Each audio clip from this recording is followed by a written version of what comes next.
Yo, what is happening, guys? This is Rob of Rule of Two Review. Welcome back to the channel, and believe it or not, we actually have a bit of an update to the development of No More Heroes 3. So, if you know me, then you already know that No More Heroes 3 is probably my most anticipated game right now, other than Metroid Prime 4, which of course is in its own weird, unique situation because of the restarting of development, and the fact that Metroid Prime 4 is probably so far away, it's just pretty much completely off of our radars right now. But right behind that is No More Heroes 3, at least for myself, because man, oh man, I am such a massive freaking fan of those first two games. And they're weird, they're Suda51 games, so they have mechanic problems. That's just something that happens with his games.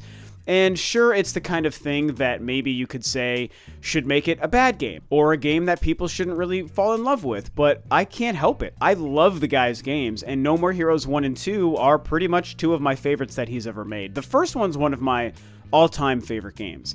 And so when No More Heroes 3 was finally confirmed at Nintendo's E3 Direct, it was like the big, huge Megaton announcement for myself. I mean, I was giddy. I basically was like high for the following couple of hours because all I could think about was, oh my god, No More Heroes 3 is a thing. Travis Touchdown is coming back. That trailer reveal was so exciting, and it was this great kind of rope-a-dope that they threw us, and it was just really fun. I think it was also extra exciting just because there's been weird rumors and talks and hints from Suda51 over the last year or two about No More Heroes 3 actually coming and being made. And, you know, when they announced Travis Strikes Again, the kind of indie spin-off game, yes, we were excited, but we were also wondering what's going on with No More Heroes 3, and he had mentioned at some point before the game came out that if Travis Strikes Again performed in a certain way, and if the interest was there, that they were gauging from that game, that, yeah, there's a really good chance that No More Heroes 3 could eventually happen. It was one of the few times he ever, publicly spoke about the idea of No More Heroes Part 3.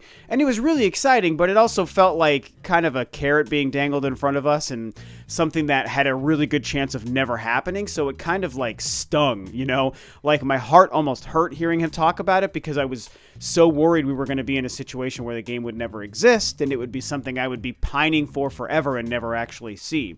But all of those fears were assuaged when the game did show up at E3 just a couple of months ago, and so it's super, super exciting. One of the only things that we actually knew about the game when it was revealed during E3 is that it was slated for 2020. They did give us a release date of just next year, which was shocking and surprising and extremely exciting. And so all of that brings us really to the update of the development, and it's great because I think that a lot of us didn't really expect to hear anything about the game or updates to the game for quite a while.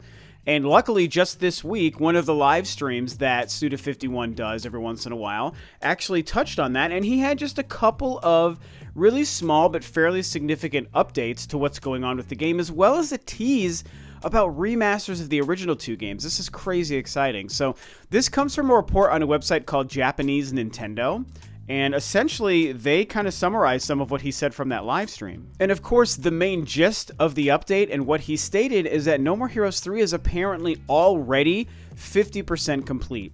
That is mind-blowing, and that is so exciting. It means that he was working on this game for, I don't know, probably a year or so before it showed up at E3 in June of 2019, earlier this year.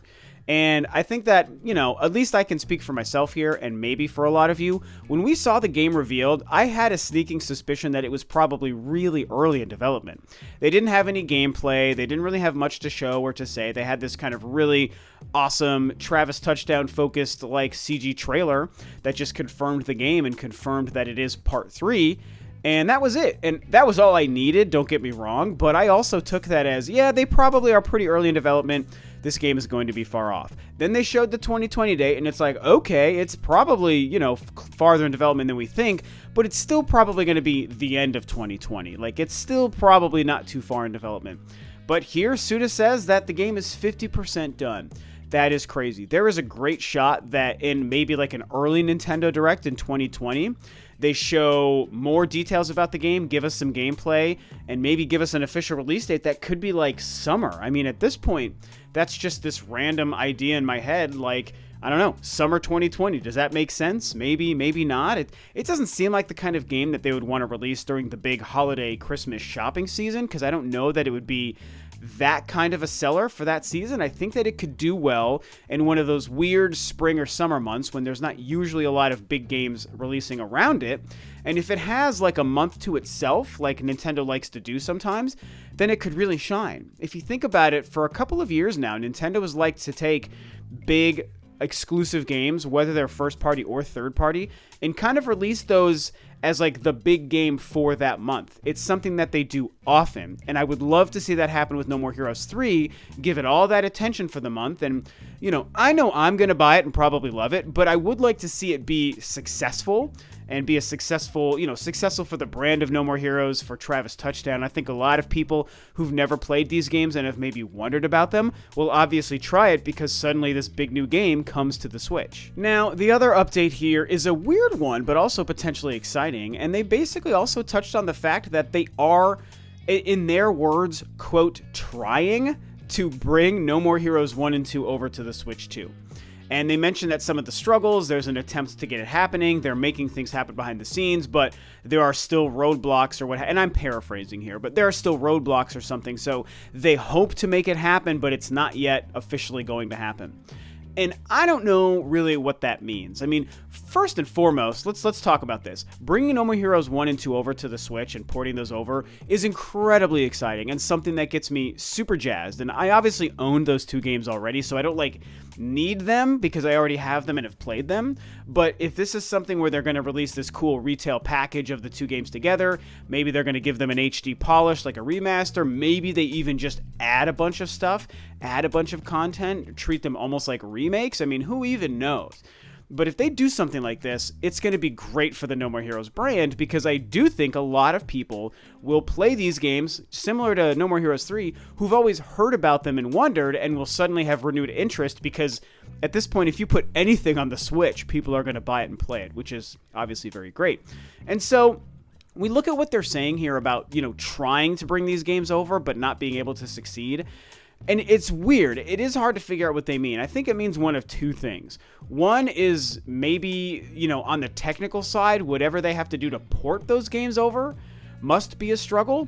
Or, this is the weirder one, maybe they're running into issues like with Nintendo. Maybe Nintendo is providing some sort of barrier for them to making it possible, jumping through legal loopholes based on who owns what, and it was a Wii game, and now it would be a Switch game, and Ubisoft published the first game, and I think the second. I should look at my case here. I'm not actually 100% sure, but Ubisoft was also involved, so maybe there's some rights mixed there. I don't really know how that stuff breaks down. So, I'm just kind of spitballing reasons why they would be struggling to bring these games to the Switch, or having to try, quote unquote, as opposed to just make it happen.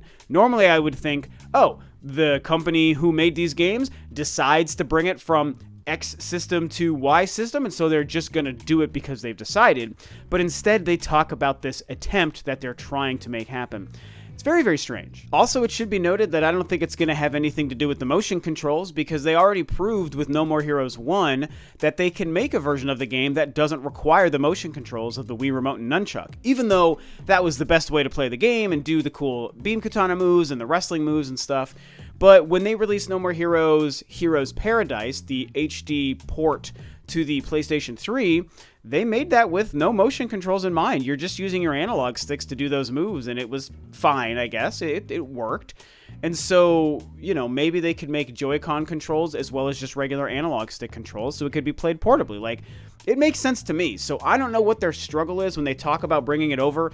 It might be something weird on the technical side. It might be something on the legal side or Nintendo side. Maybe, like I said, Nintendo is making it difficult for them for whatever reason. But either way, at the end of the day, to wrap this up here, it's exciting to think that they want to bring over No More Heroes 1 and 2. If they release a physical package of 1 and 2 on the Switch, you guys, oh my god, especially if they give it an HD polish or they add some bells and whistles and new content, whatever.